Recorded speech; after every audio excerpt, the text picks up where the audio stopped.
The grocery cart was frozen in place, embedded in a patch of ice at the far edge of the store lot.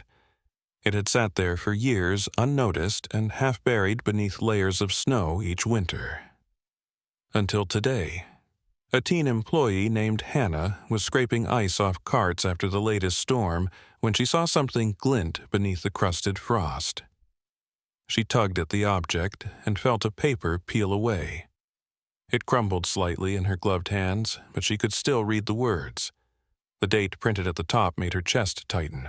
March 10, 2010. The name below it was even worse. Rebecca Alden. It was the kind of discovery that made your stomach twist before your brain could catch up. Hannah handed the receipt to her manager, who called the police without a second thought. They all knew the name. Rebecca Alden had vanished from that very parking lot 12 years ago, a missing persons case that had turned to dust. Until now. 12 years earlier, on that same bitter March afternoon, Rebecca parked her car in the store lot like she had hundreds of times before. She had her grocery list, her favorite canvas bag, and plans to make her daughter's favorite stew that evening. It was supposed to be a 10-minute trip. Just milk carrots and a loaf of bread. Her husband Thomas had stayed home with their daughter Emily, who was 10 and glued to a science project. Rebecca had promised she would be quick. She even kissed Emily's forehead and laughed when Thomas teased her for forgetting the shopping list again. As she walked through the sliding glass doors into the warm glow of fluorescent lights, she waved at the clerk she always saw on Thursdays. That was the last time anyone saw her alive. Or at all. When the receipt surfaced 12 years later, the local precinct reopened the case. Detective Sarah Lynn, who had been a rookie when the case first broke, now led the department's cold case unit. She remembered Rebecca's face from the old flyers. A woman with kind eyes and a tired smile. The case had always bothered Sarah. There had been no signs of struggle, no sightings, no usable footage. The parking lot security camera had shown Rebecca walking into the store but never coming out. Not a single frame. It was like the store had swallowed her whole. The receipt found in the ice proved one disturbing fact. Rebecca had completed her shopping. She had paid for her items, which meant she had made it to checkout, then vanished. But the kicker, the twist that made Sarah's skin crawl, was this: the store only kept footage for 72 hours. And somehow, no one ever checked the feed from the checkout lane back then. Thomas Alden never recovered. In the weeks after Rebecca vanished, he became a shadow of himself. He barely spoke during interviews, kept Emily close at all times, and refused to move houses. He left Rebecca's toothbrush in the holder and her coat on its hook. He would stare at the front door for minutes at a time, like expecting it to open. The police had interviewed dozens of store employees, including the cashier working that afternoon. But nothing came of it. Thomas was cooperative. Too cooperative, some said.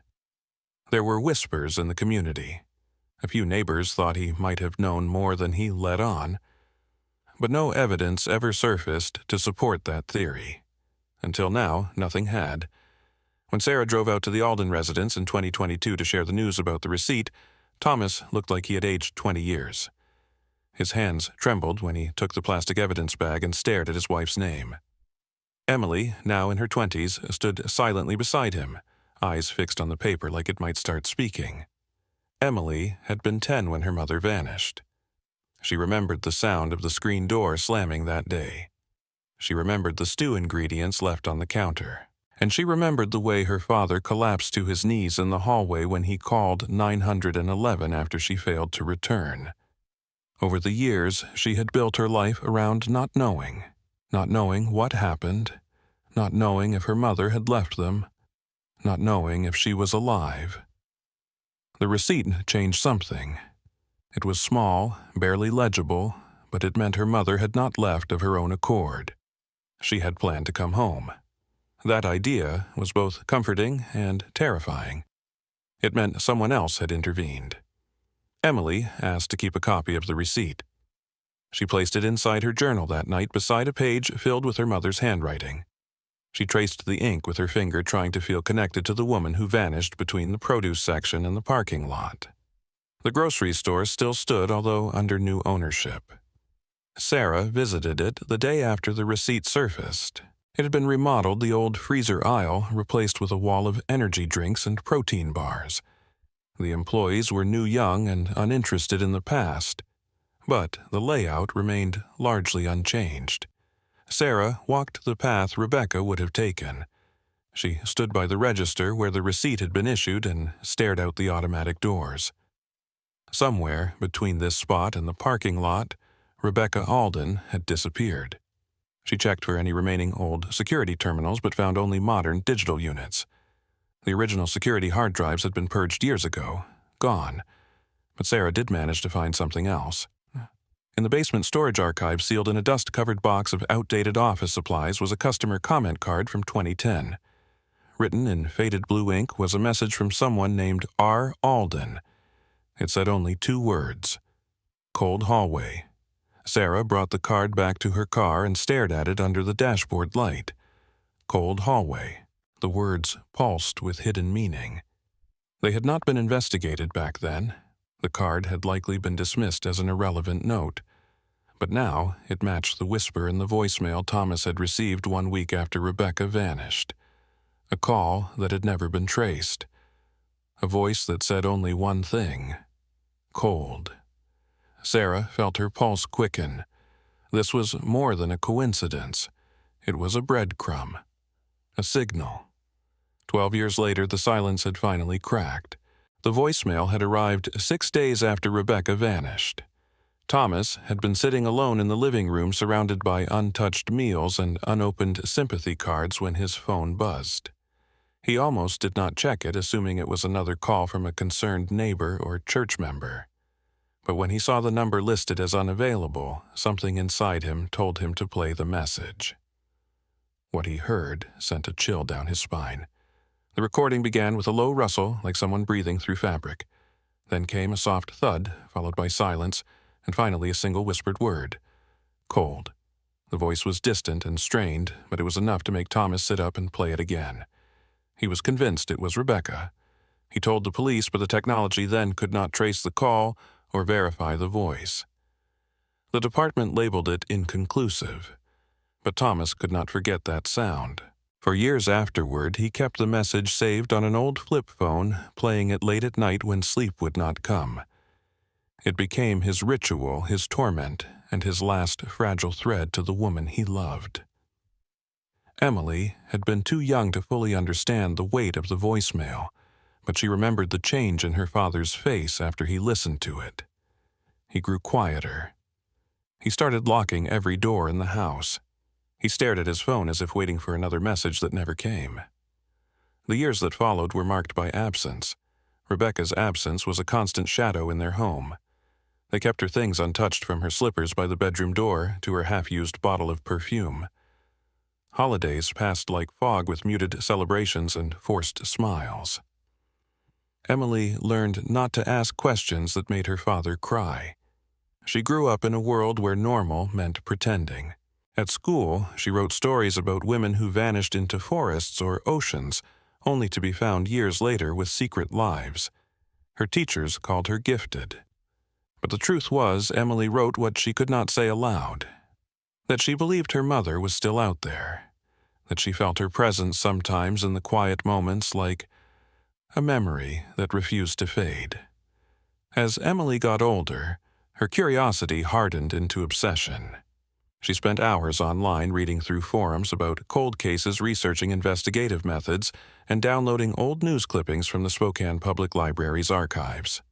She began to catalog every known detail about her mother's case in a worn notebook, copying dates, names, and locations by hand. She requested the original police files through public records requests and studied them with the intensity of a law student. Her father disapproved. He told her it was dangerous to chase ghosts. But Emily could not stop. One afternoon, while going through documents, she found a note buried in the back of the original case folder. It had been scribbled by an officer who had since retired. The note mentioned that Rebecca's name had appeared on a volunteer list at a local shelter 5 months after her disappearance. The tip had been marked as unverified and never pursued further. Emily's hands shook as she read the line again. It was a thread, A new one. The shelter in question had been located in an old church on East Monroe Street. It was no longer operational. The building had burned down in 2011 after what the fire department ruled as an accidental electrical fire. But something about the timing unsettled Emily. She visited the site. The foundation was still scorched, and the windows had long been boarded up, but the front steps remained. She sat there for over an hour, watching the way the wind moved through the dead grass. She thought about her mother's handwriting on that customer comment card and the voicemail that had said cold. If Rebecca had been there even briefly, what had she seen? What had she known? Emily returned home and searched news articles about the fire. She discovered that one of the shelter's former volunteers had also vanished shortly before the blaze. No one had made a connection between the two events at the time. The man's name was noted in a small obituary. His family had assumed he left town, but Emily suspected more. She tracked down the family of the missing volunteer, a man named Marvin Bell. His sister still lived in Spokane and agreed to speak with her. During their conversation, the woman mentioned that Marvin had been paranoid in the weeks before he vanished. He had stopped sleeping, avoided the shelter at night, and told her once that he had seen something he wished he could forget. He never told her what it was. Emily pressed for more, but the woman said she had already shared everything. Still, it was another piece, another shadow pointing toward something darker than a simple disappearance. Emily returned home and looked again at the receipt found in the ice. It had the name of the cashier printed at the bottom. Just initials. A.B. She ran those letters against the old employee records listed in the case file. Only one match came up. A man named Andrew Berman. He had worked there for 4 years and left in the summer of 2011. No forwarding address. No known new employer. His exit interview had been incomplete. Emily showed the new lead to Detective Lynn, who agreed it was enough to reopen interviews.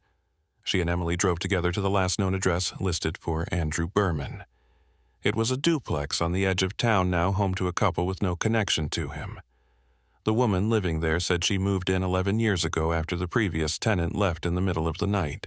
She found 2 things left behind in the attic. One was a yellowed paper bag from the same grocery store where Rebecca vanished. The other was a single house key labeled storage. Emily held the key like it was made of glass. The woman offered to give it to the police, saying it gave her bad dreams. Detective Lynn sent the key to forensics for fingerprint testing, but results would take weeks. In the meantime, they worked with a local locksmith to identify what type of storage unit the key matched. There were only a handful of facilities that used the same brand. One of them was 2 blocks from the burned-down shelter. They obtained a warrant to check the unit. The key fit perfectly. Inside was a metal locker, dented and rusting bolted to the floor. The locker held only a few items: a pair of rubber gloves, an old grocery apron with faded stains, and a stack of handwritten notes. The pages were torn from a spiral notebook and written in a rushed, almost panicked hand. Most were unreadable, scribbles and numbers and circles. But one page had a message scrawled in thick black ink. She knows about the hallway, that was all. No signature, no explanation. Detective Lynn bagged the contents and sent them to the lab. Emily stood in the storage unit long after the evidence had been cleared, staring at the locker. She could feel her mother again. Not like a memory, but like a truth. Heavy, real, waiting. By the time spring returned to Spokane, Emily's investigation had shifted from theory to compulsion. Her bedroom became a wall of evidence timelines and printed articles. She kept boxes of documents labeled by year, even creating color-coded tabs for events. Her father walked past her room each night in silence. He had stopped asking questions long ago, afraid of where the answers might lead. Emily spent her nights piecing together fragments, reading old crime scene reports until her vision blurred. She began reaching out to former employees of the grocery store, some of whom had long since moved away. Most were reluctant to talk. But one man, a former janitor named Clay, who now lived near Coeur d'Alene, agreed to speak. He remembered that day in March 2010 clearly. Not because of the woman who vanished, but because of what he saw after the store closed. He told Emily that he had found a shopping cart in the rear service hallway, the one rarely used wheels, locked and wedged against a loading door.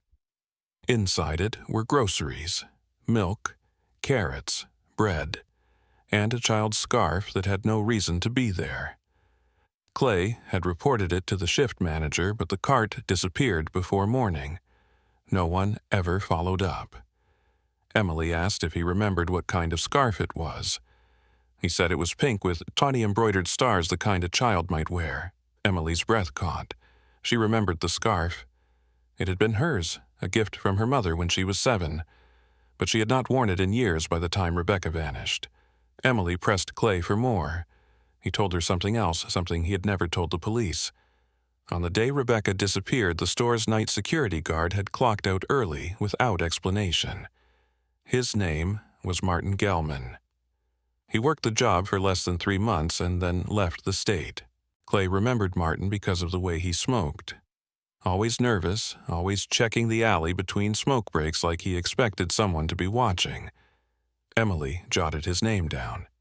She thanked Clay and left with more questions than answers. Back home, she ran Martin Gelman through a private investigator's database. The man had relocated to Oregon, where he worked as a groundskeeper at a retirement home. No criminal record, no listed spouse or family. Emily shared the information with Detective Lynn, who agreed they should make a visit. The 2 women drove down over the weekend, arriving in a sleepy town nestled between pine-covered hills. Martin lived in a small unit on the edge of the facility. He opened the door with visible reluctance, his eyes flicking between them. He was gaunt, with sunken cheeks and yellowed fingers. When Lynn identified herself, his posture stiffened. Emily watched his face as Lynn asked about his time at the grocery store. Martin claimed not to remember the day Rebecca vanished, but when Lynn mentioned the service hallway, something in his eyes changed. He looked down. Then he said something neither of them expected. He said he still heard her voice sometimes. In his sleep, in the wind. Lynn asked if he meant Rebecca. He nodded once, slowly, then closed the door without another word. They left without pressing further, but Emily was more convinced than ever that Martin knew something. Lynn filed a formal request with Oregon authorities to obtain records of Martin's employment and psychological evaluations. That evening, as Emily reviewed the footage she had secretly recorded of the conversation, she noticed a detail in the background of Martin's apartment. On a dusty shelf above his kitchen counter was a framed photo. She paused the video and zoomed in. It was hard to see clearly, but the picture showed a familiar building. The old shelter on East Monroe. The one that had burned down. Emily stared at the screen for a long time. If Martin had been connected to the shelter, why had his name never appeared in the volunteer records? Why had he never come forward? The next week, the fingerprint results came back from the locker found in the storage unit. There were 3 sets of partial prints. 1 matched Andrew Berman. 1 belonged to Marvin Bell, the missing volunteer from the shelter. The 3rd was unknown, not in any national database, but the lab technician noted something else. The 3rd print had a smear of wax or sealant embedded in the ridge patterns, the kind used in certain industrial cleaning supplies. Emily remembered the janitor Clay mentioning that the service hallway often reeked of chemicals after hours. It was not the regular cleaner. It had a sting to it, sharp and bitter. She asked Lynn if there were any records of deep cleaning scheduled for that week in 2010. Lynn pulled the old work logs from the store archives. Sure enough, on March 11th, the day after Rebecca vanished, there was a special request filed for industrial treatment of the loading hallway. The reason listed was unclear. Spillage. No further explanation. That night, Emily stayed up until dawn reading through employee complaints filed during that same period. One note stood out. It had been submitted anonymously but mentioned strange noises coming from the service hallway late at night. The complaint said the door often seemed stuck and that once the complainant heard banging like someone locked inside. The note was marked as unsubstantiated. No action was taken. Emily leaned back in her chair, staring at the ceiling. She felt a heavy, growing certainty that her mother had never left that building, at least not alive. And yet there had been no body, no blood, no sign of struggle, just silence. Feeling desperate, she visited the archives of the local newspaper, searching for any odd reports from that time. Tucked inside a short column on community news was a small mention that a local woman named Fiona Mercer had filed a complaint about being followed in the store parking lot that same week. Fiona had described a tall man with a limp who watched her for several minutes before disappearing behind the storage containers. Emily managed to find Fiona through social media.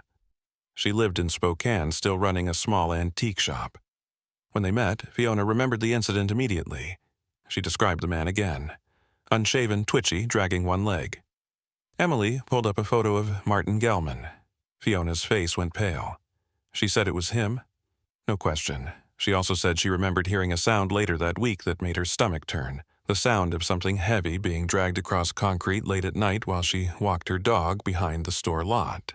The grocery store had been remodeled since 2010, but the architecture remained largely the same. Emily returned with a floor plan obtained through a public records request, comparing it against her hand-drawn notes. The service hallway where the cart was found still existed, though it now served as a storage path for seasonal merchandise. Emily managed to access it through a scheduled interview with the store manager who had been newly hired and knew nothing of the past. She walked the corridor slowly, her fingers brushing against the cold tile walls. She could still picture her mother walking through this space, perhaps carrying a bag of groceries, maybe humming softly to herself as she often did at home. At the end of the hallway, behind a stack of unused cardboard displays, Emily noticed something strange.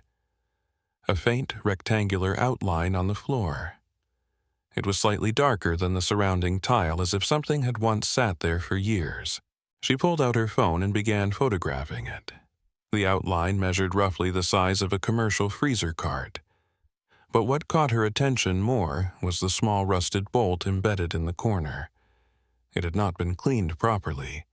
It reeked faintly of ammonia and old metal. Detective Lynn reviewed the photos later that evening. She confirmed that the bolt matched those typically used to anchor large-wheeled refrigeration units. Lynn contacted the original property maintenance firm that had managed the store during that period. Most employees were retired or unreachable, but one technician named Mike Holzer still lived nearby. He recalled an old ice cart that had been decommissioned and moved off-site in 2011 during the store remodel. It had been stored behind a chain-link fence on a patch of city-leased land adjacent to the delivery zone. When Lynn and Emily visited the lot the following day, they found it overgrown with weeds, but the fence remained. In the far corner, half hidden beneath a tangle of brush, sat a rusted metal cart. Its wheels were locked in place, and one side panel had caved inward from years of exposure. Emily approached it slowly, her breath catching. The cart door was still chained shut. Lynn used bolt cutters from her trunk to remove the rusted lock. When they pulled the door open, the stench hit first. It was faint, but unmistakable.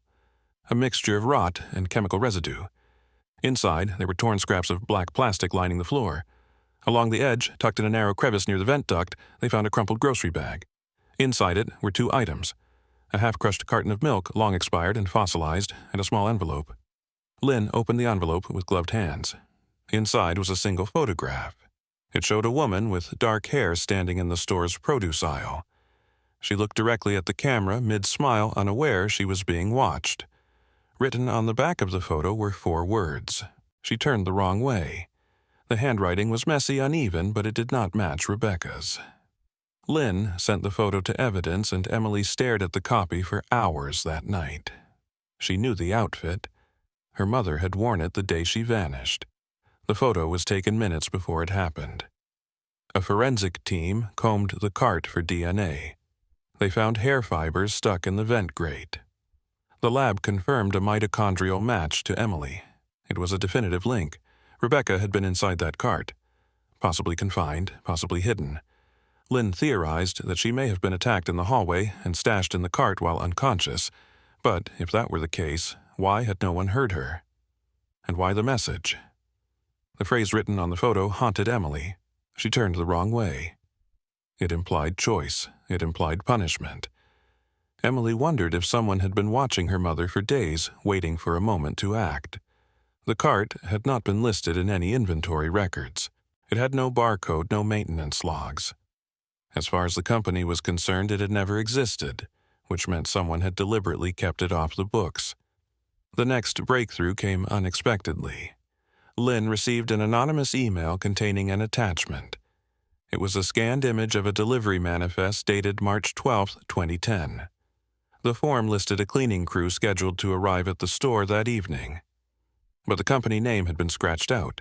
Instead, someone had written in block letters across the margin. Not cleaners, removal. Emily stared at the email header. The address was untraceable, but the sender had titled the message with a single word: mistake. Lynn submitted the form for authentication. The paper stock and stamp date matched the original records from that time. It was real. Someone had gone through the trouble to leak a document that should not have existed. The cleaning crew had never signed in. There were no security logs, no witnesses, but that night the store's power had gone out for 47 minutes due to a blown transformer. Another detail long buried in a utility report. Emily followed the new lead and checked whether any other stores in the chain had experienced unexplained outages that year. One location stood out. A branch in Coos Bay, Oregon, reported a similar transformer issue 3 months later. Emily dug deeper and discovered that Andrew Berman had transferred to that location shortly before quitting altogether. The pattern was too specific to ignore. Lynn contacted authorities in Coos Bay and requested access to the old store footage. It had long been overwritten, but a former manager had archived some promotional recordings from that month. Among the footage was a 20-second clip from a staff meeting. In the background, standing half in shadow near the exit, was Andrew Berman. But he was not alone. A man stood beside him. Tall, slight limp, holding a clipboard. Emily froze the image and enhanced it. It was Martin Gelman. That night, Emily sat with her father in the kitchen. She showed him the photo from the ice cart. Thomas stared at it for a long time, then reached into a drawer and pulled out a manila envelope. Inside were a dozen old photographs.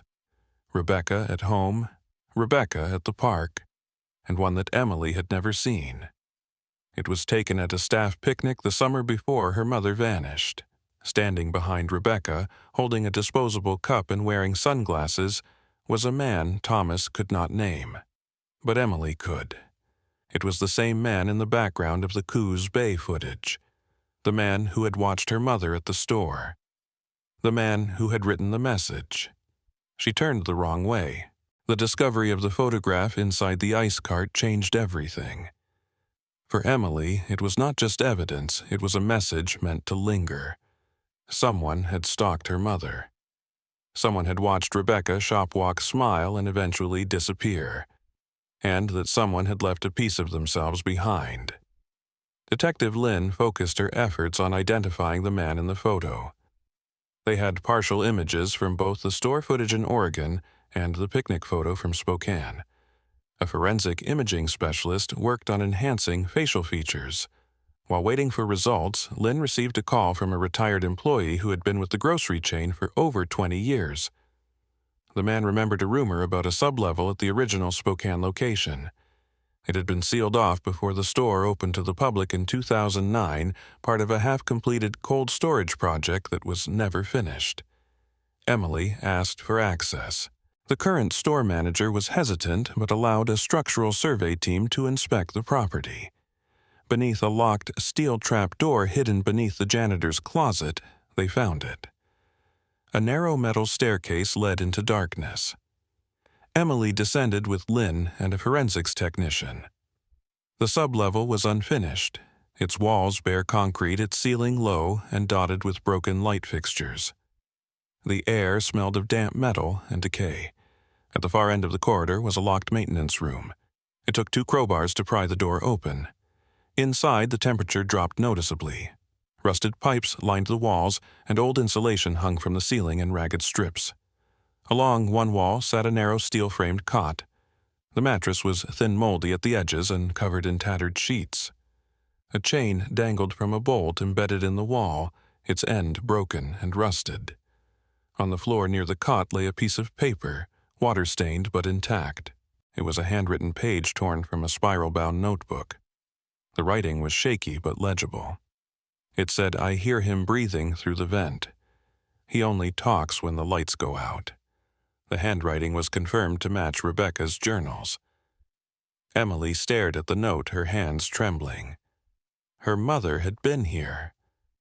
Not briefly, not in passing, but held. For days. Maybe weeks. The ventilation grate above the cot had rust flakes around its edges, consistent with forced removal and replacement. Lynn examined the vent and discovered scratch marks along the inside as if someone had tried to push through. Forensics swept the room. They found 3 strands of long dark hair caught beneath the mattress. DNA testing again confirmed the match to Rebecca. They also found something else. Wedged behind a loose floor tile was a small object wrapped in fabric. It was a charm bracelet. Each charm was a letter. It spelled out Emily. The clasp was broken. Emily remembered the bracelet. It had been a birthday gift she gave her mother when she was 7, made from beads and string.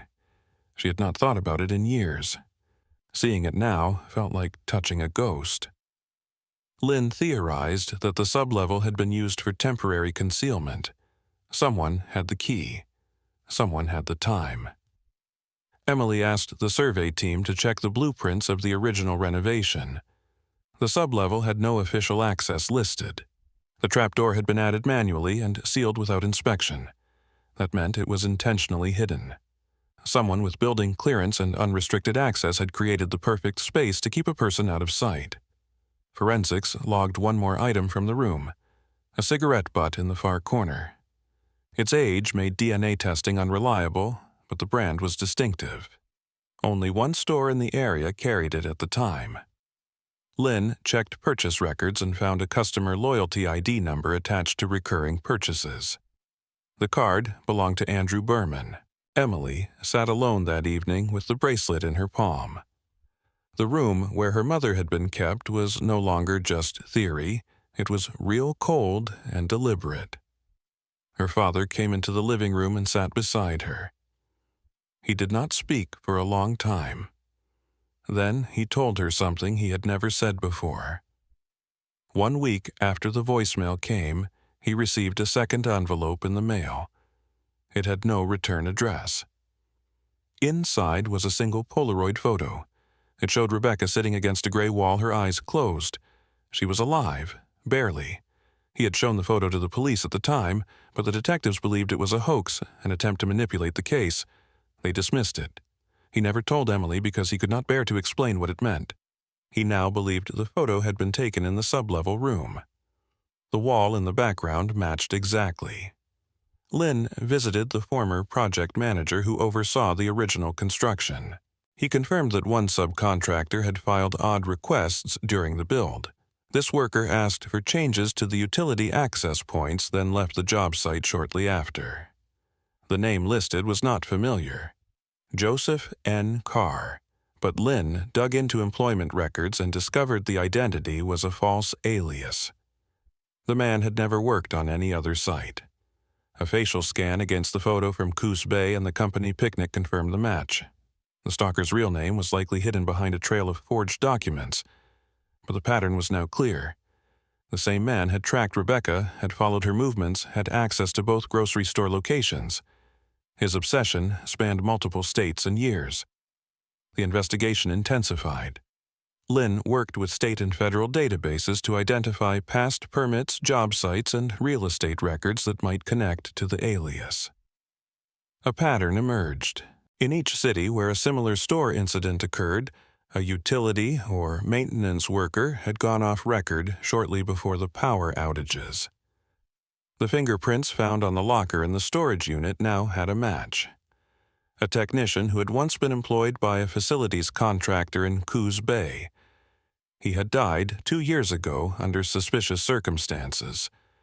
His file included a complaint he had filed weeks before his death. He reported being followed. The case was closed without action.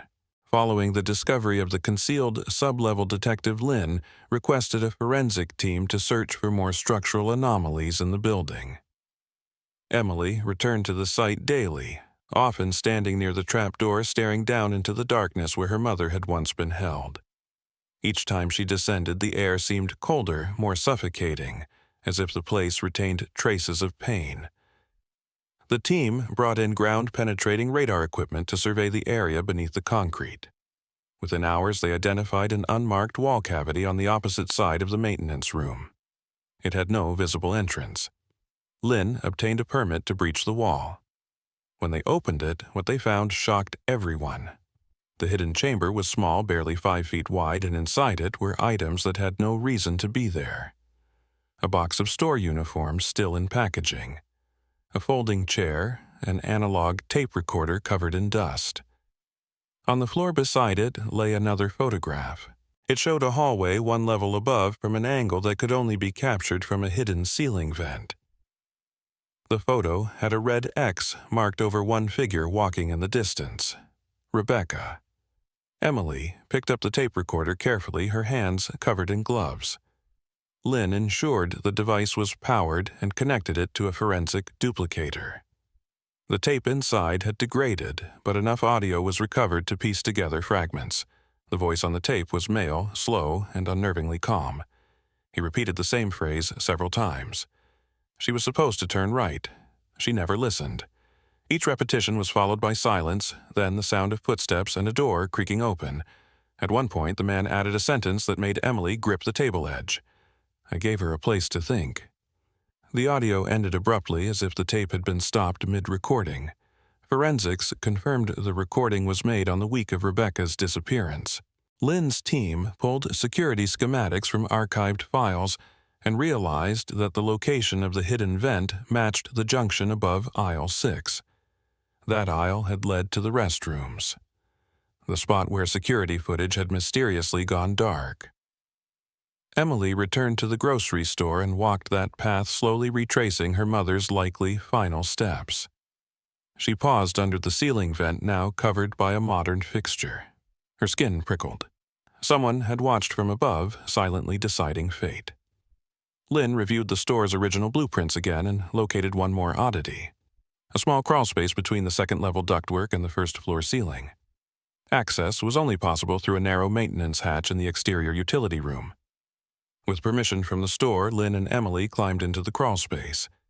The air was stale and smelled of rust. In the corner of the narrow tunnel was a folded mat, several cigarette butts, and a thermos still containing dried coffee residue. Someone had used this space as a lookout, not once, repeatedly. While processing the new evidence, Lynn was contacted by an agent from the Washington Department of Labor and Industries. The agent informed her of a prior complaint from 2009 involving fraudulent credentials submitted by a contractor linked to the grocery store's construction. The name used was again Joseph N. Carr. The department had opened an internal review, but the investigation was quietly closed after the contractor could not be located. Lynn asked for all documentation, and among the scanned records was a photocopy of the application with the blurry photo ID. Though low resolution, the man's face bore striking similarities to the figure captured in the background of Rebecca's picnic photo. A forensic comparison was ordered.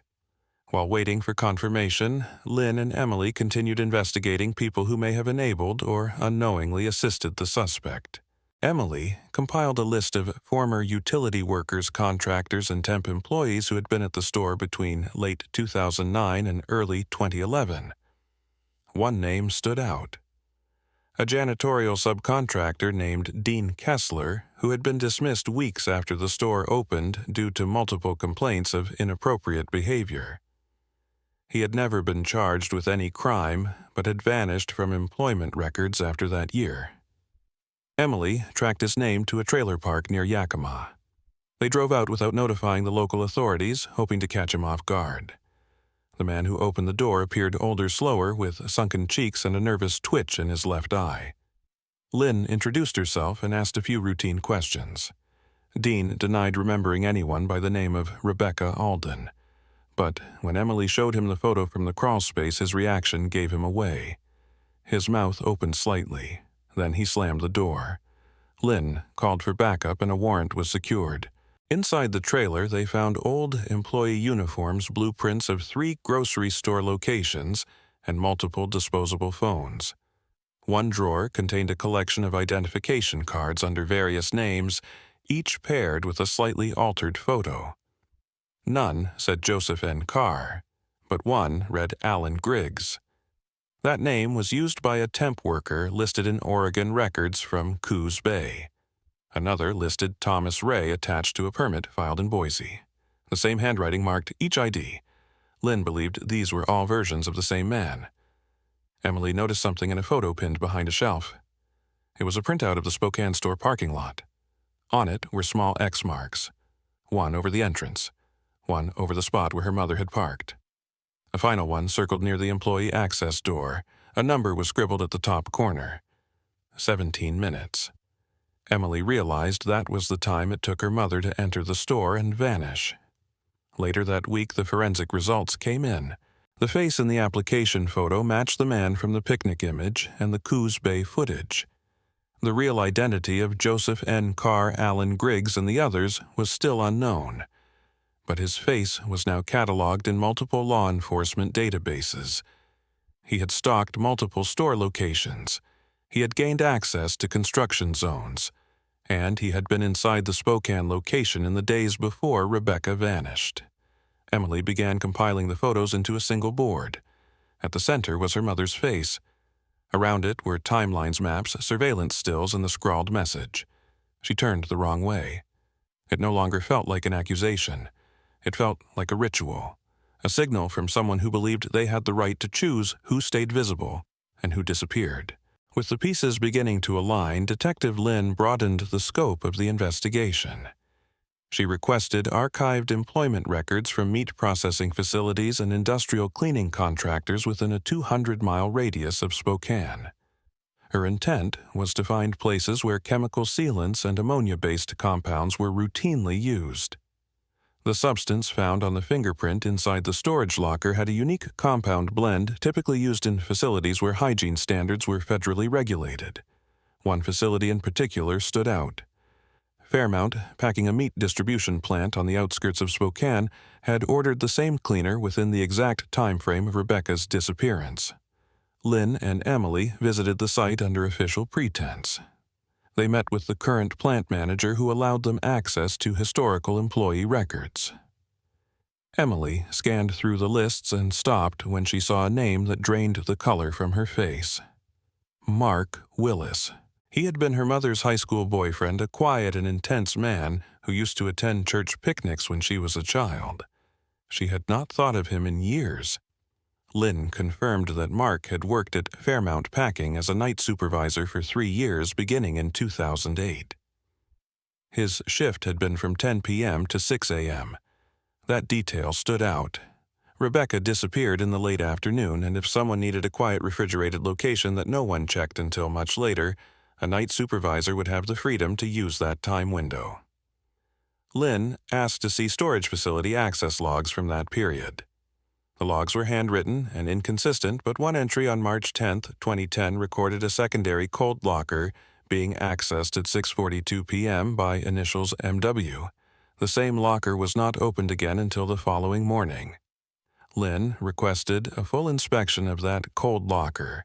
Though the facility had been renovated in 2018, some of the original doors and structural components had been moved to an adjacent backup building. Lynn and Emily followed a technician to a side structure with rusted hinges and uneven flooring. The technician unlocked the door and stepped aside. Inside, a sharp scent hit Emily's nose immediately. A mixture of bleach and something older.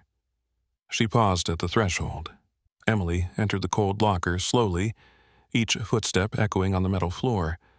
The space was empty now, used only for overflow during the high seasons, but the scent was distinct. She stood near the far wall and saw that the paint had faded in an uneven pattern. One section was cleaner than the rest, as if something had once leaned against it for a long time, a table or a chair. In the corner, partially hidden behind a vent panel, she noticed a small object. It was a button. The stitching had unraveled, but the fabric pattern matched the blouse Rebecca had worn on the day she vanished. Lynn collected the button and sent it for testing. DNA analysis later confirmed the presence of Rebecca's epithelial cells. The locker had held her possibly after her time in the grocery store's sublevel. Lynn interviewed the former plant owner who remembered Mark Willis well. He had been a dedicated employee, always on time, but somewhat detached. When asked why he left, the owner said Mark resigned without warning in late 2011, claiming family matters. He had not been heard from since. Emily pressed for more. The owner mentioned that Mark used to bring in bags with personal items, something not typically allowed due to contamination protocols. One janitor recalled a time when Mark had wheeled a locked container into the side building alone, refusing assistance. That container had been removed the next day without any documentation. Lynn found no trace of its contents. Emily asked to see Mark's file. It listed a home address from 2010, a small rental property west of the river. They drove there, but the unit was now vacant. Neighbors said the man who lived there left over a decade ago. One neighbor remembered his name. He also remembered seeing a woman in the backyard once, staring at the trees in silence. He had thought she was his girlfriend. When Lynn showed him a photo of Rebecca, the man hesitated, then said yes. That was her. He remembered her eyes. With renewed urgency, Lynn obtained a warrant to search any remaining properties once associated with Mark Willis. A utility record revealed a long-abandoned cabin under his name, registered as recreational land in the forest near Cheney. Emily insisted on joining the search. The cabin sat deep among pines, reachable only by a narrow dirt path. As they approached, Emily felt her breath quicken. The structure was old, made of weathered wood with ivy creeping up one side. Lynn knocked once, twice. No answer. They breached the door carefully. Inside, the air was stale but not untouched. A layer of dust covered most surfaces, but signs of recent presence lingered. A cracked plate on the counter. A candle burned halfway down, and on the mantel above the fireplace a small framed photograph. Emily stepped closer and stared. It was a picture of her as a child, sitting beside her mother at a lakeside picnic. She had never seen that photo before. Emily's knees weakened as she looked around the room. A small writing desk in the corner held multiple notebooks. Inside them were daily entries written in a familiar hand. They documented weather-wildlife memories and thoughts that felt deeply personal. As Lynn flipped through one journal, a page slipped free and landed on the floor. It read simply, "I thought I was safe. I thought he was helping me." Then the light stayed off. Emily recognized her mother's voice in every line. Lynn examined the pages further. Rebecca had written about escaping the sublevel with assistance from someone she believed was protecting her. The journals described being moved to the cold locker for safety, then eventually brought to the cabin. But as the entries progressed, her tone shifted. By the final pages, she wrote of feeling trapped again, of keys being taken, of windows nailed shut. The last page was dated 2014. Then nothing. After discovering the journals and photo inside the cabin, Lynn ordered a full forensic sweep of the property. While the main room had clear signs of prior habitation, the rest of the structure told a more unsettling story.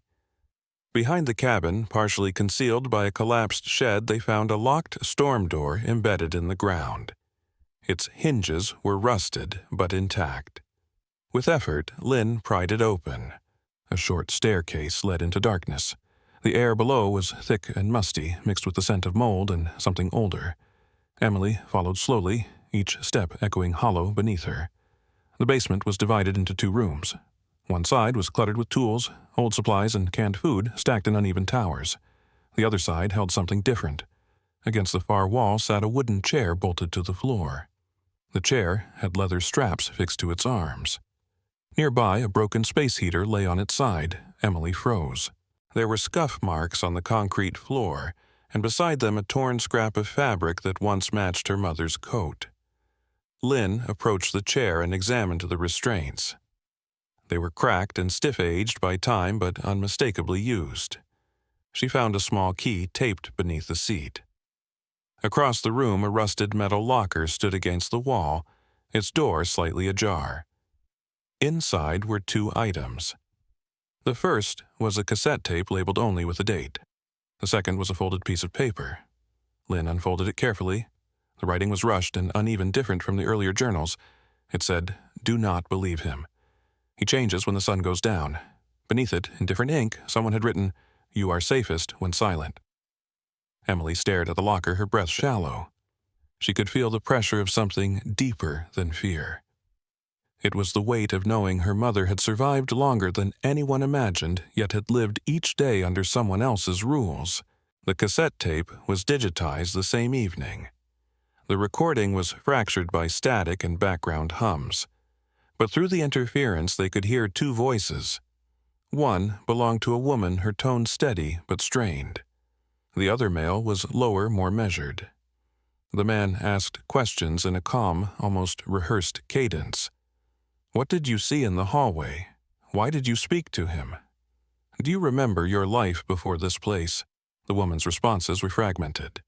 "I do not remember the door. I heard someone call, but I was afraid. At one point, she whispered I never wanted to be found this way." Emily listened with clenched fists. Lynn replayed a segment that stood out.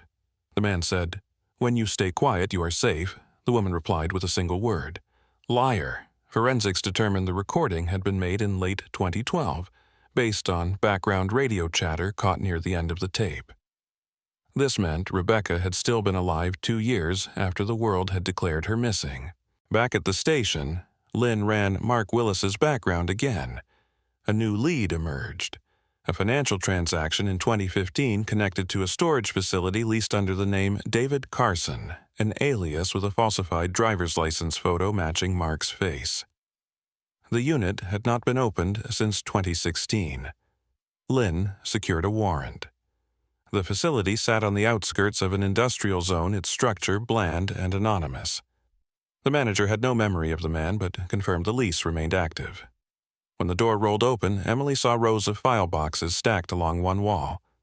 Inside were detailed logs written in small handwriting.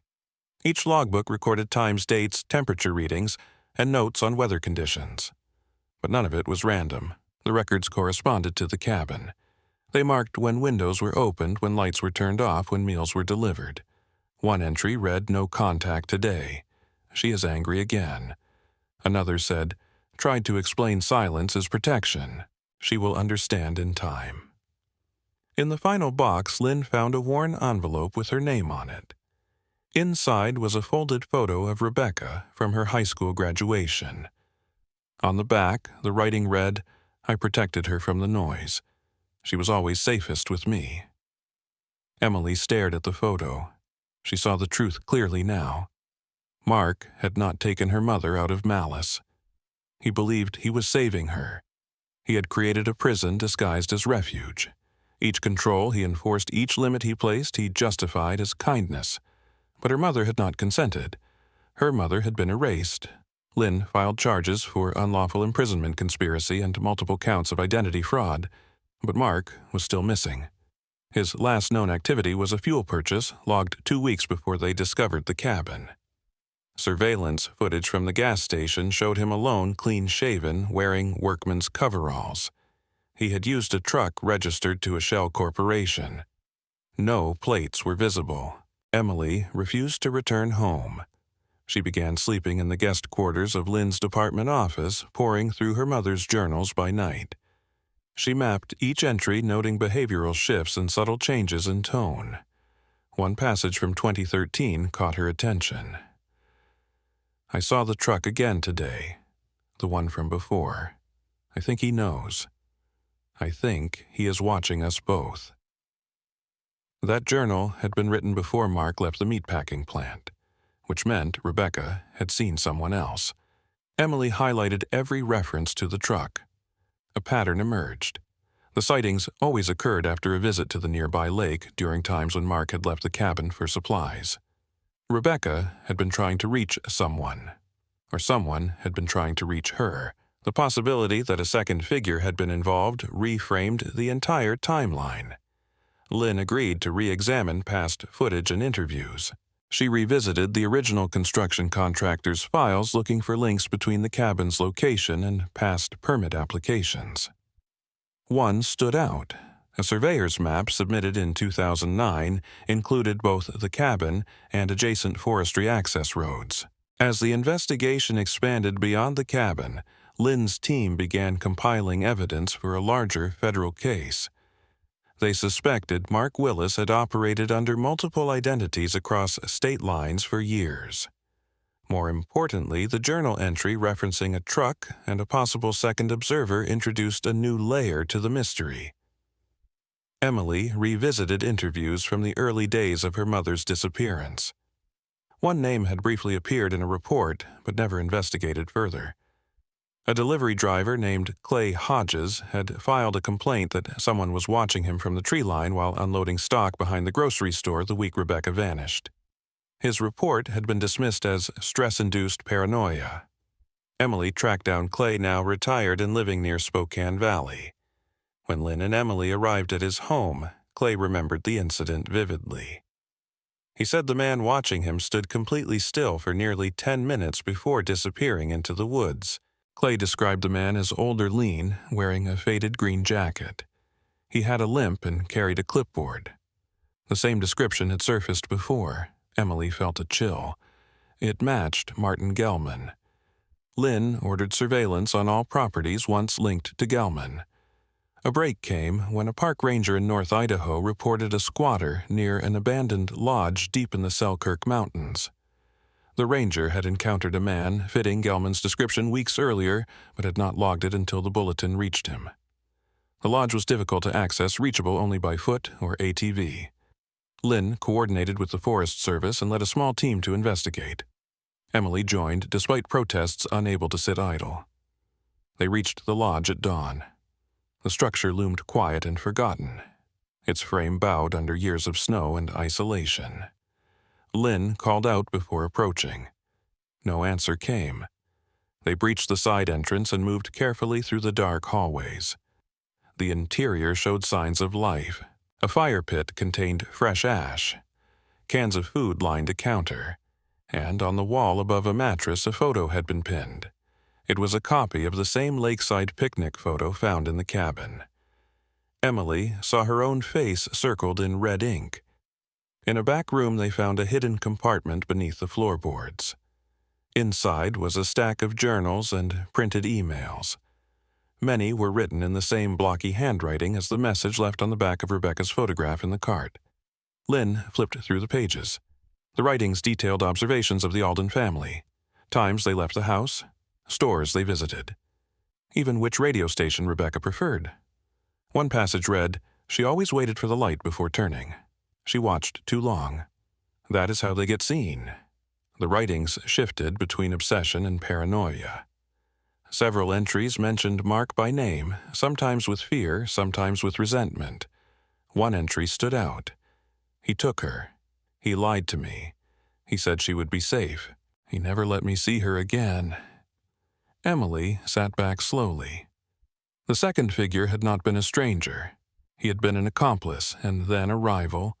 The disappearance had never been about a single predator. It had been the result of a deeply twisted partnership that crumbled from within.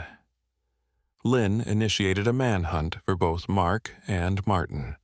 The lodge was processed for prints and DNA. Analysis confirmed Martin's presence. They also recovered a burner phone with recent outgoing calls. One number stood out. It belonged to a payphone near a rural diner in eastern Washington. Surveillance footage showed Mark at the payphone 3 days earlier.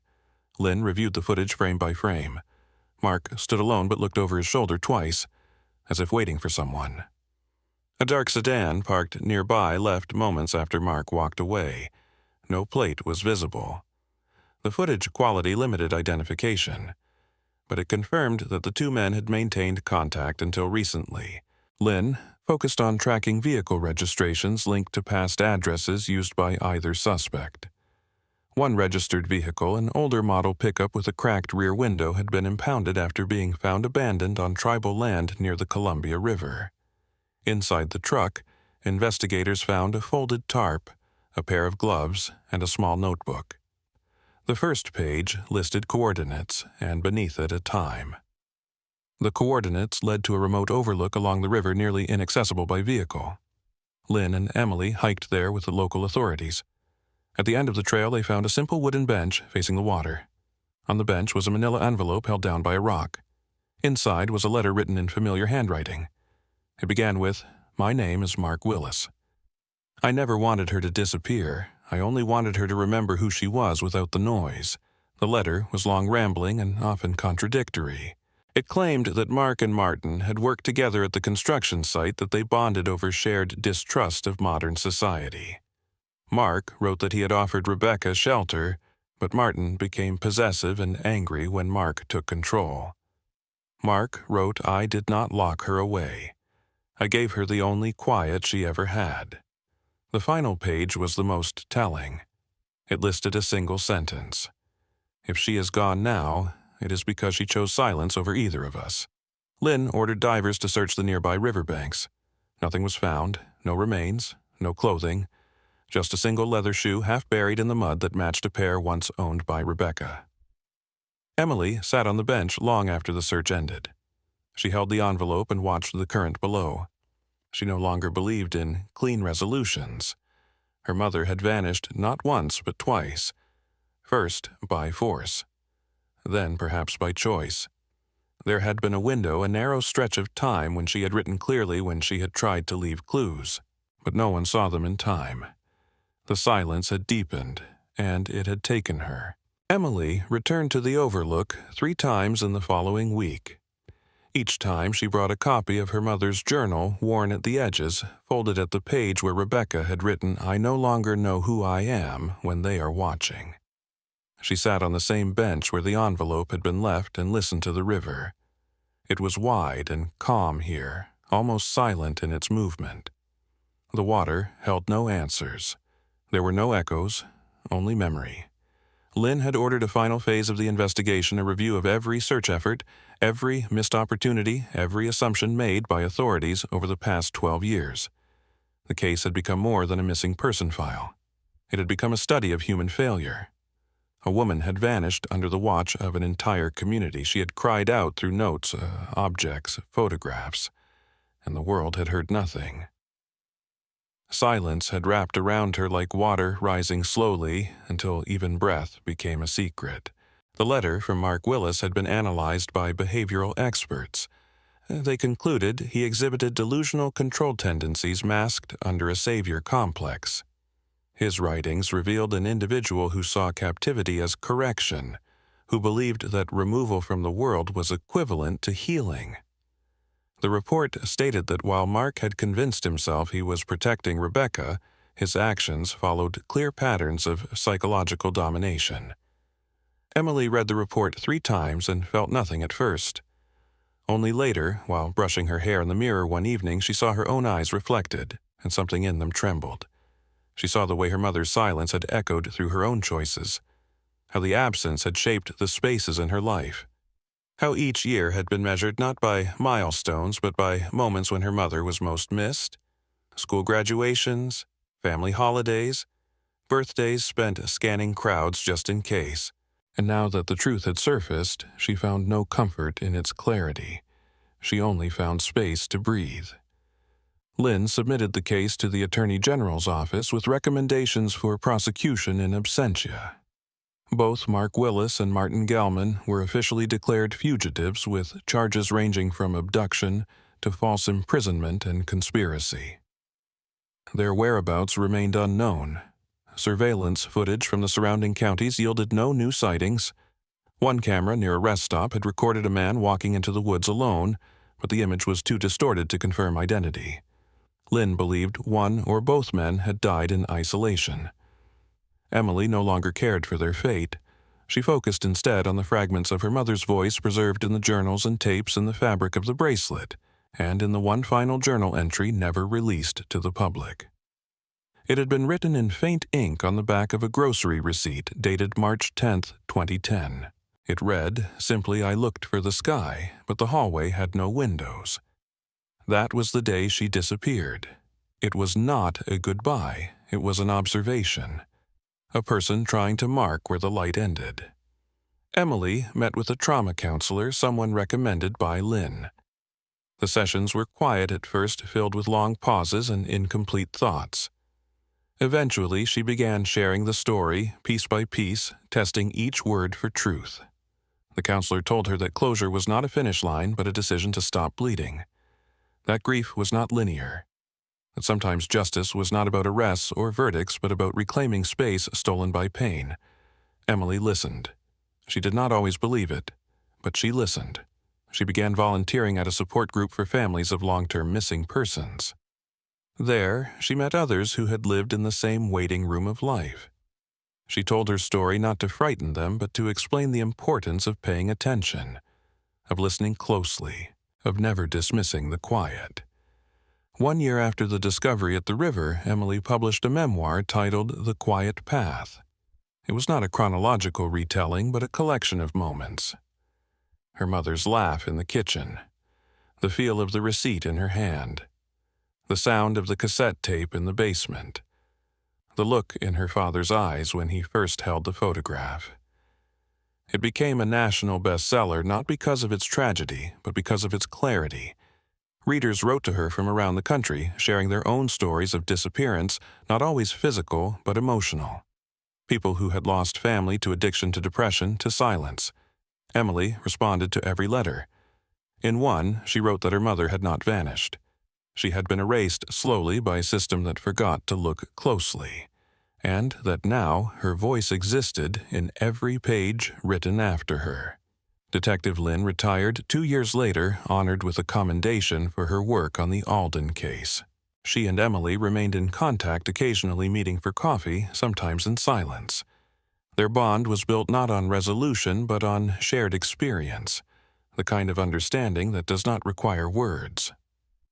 Lynn told Emily once that the hardest part of the job was knowing the ending never looked like the beginning. That when people say the truth will set you free, they forget to mention how heavy the truth can be. Emily nodded. She knew that weight. She carried it each day in her voice and the way she moved through the world without rushing. She no longer searched for her mother in crowds. Instead, she found her in places of stillness, in the hush of the forest, in the quiet corners of libraries, in the echo of shoes on a tile floor. The grocery store eventually closed and was replaced by a community center. Emily visited once, walking the aisles that no longer sold produce but now housed books and art from local schools. She stood in the hallway where her mother had once walked and closed her eyes. The space had changed, but the memory remained. She imagined Rebecca there standing in the light, turning toward the door, expecting to go home. She imagined that last breath of cold air, the sound of distant footsteps the moment her path was diverted. And then she opened her eyes and saw the room not as a tomb, but as a beginning. A place reclaimed. A place where silence had once ruled and now had been broken. Years passed. Emily married, had a daughter named her after the woman who had taught her how to notice everything. The child asked once why her name came from someone she had never met. Emily told her because some people never leave even when they are gone. Because some voices can still guide even when they have not spoken for years. Her daughter nodded, not quite understanding, but feeling the truth of it anyway. That evening, Emily sat by the window and wrote a letter. Not to be sent, not to be published, just a letter to the mother who had once vanished between two doors. She wrote about light, about noise, about rivers, about silence. And then she folded the letter and placed it in a box marked home. If you found this story compelling, make sure to like and subscribe for more mystery narratives like this one.